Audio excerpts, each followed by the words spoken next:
Mais ça, Ouais, c'est ouais, important aussi, comme notre thème principal, hein, tout ce qui est féminisme, la place de la femme, etc. C'est pas parce qu'on est des femmes qu'on doit forcément procréer et ça nous ouais, définit pas, en fait. C'est surtout ça que le message à faire passer, ça nous définit complètement. pas. Ouais, ouais. Ouais, et ça, tu as tout à fait raison. Il y a une nana qui a écrit un bouquin sur le patriarcat assez récemment. J'étais tombée sur une émission sur France Inter et où elle disait à quel point, ouais, il n'y a pas si longtemps que ça, dans la génération de nos grands-mères.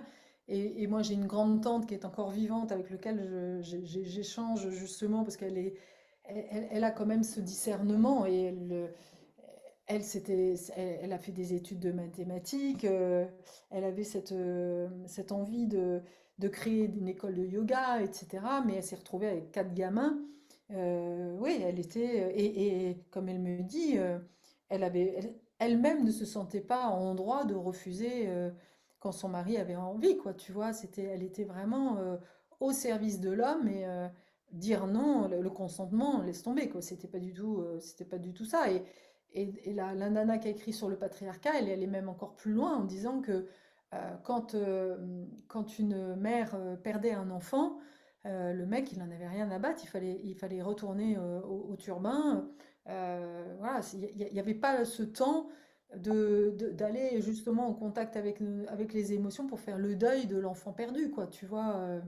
Et c'est ça qui ensuite a fait que là, aujourd'hui, on se retrouve avec plein d'émotions, plein de choses à nous libérer parce que nos grands-parents, ces émotions qui n'ont pas pu se manifester, n'ont pas pu s'exprimer, elles sont quelque part en fait et elles ont besoin d'être libérées. Et donc nous, on revit ce genre de choses dans le but de faire ce travail de libération émotionnelle en fait, d'aller Et au bout puis, de ça. c'est vrai que là, on est dans une époque où on met des mots sur des choses dont nos grands-parents, justement, étaient même pas conscients, quoi. Enfin, le, Oui, oui, le viol conjugal, par exemple, enfin, tout à fait.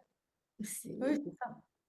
On parle bien de ça, oui, tout c'est à fait. le mari au boulot, la femme à la popote avec les gosses, et le C'est ça. soir, devoir conjugal, quoi. C'est ça. Voilà, et tu es là, tu as bien compris que c'était ton rôle, que t'as rien à dire en fait. C'est ancré dans l'inconscient collectif et c'est, je pense, vraiment tout ce qu'on est en train de déconstruire, de nous les femmes, dire non.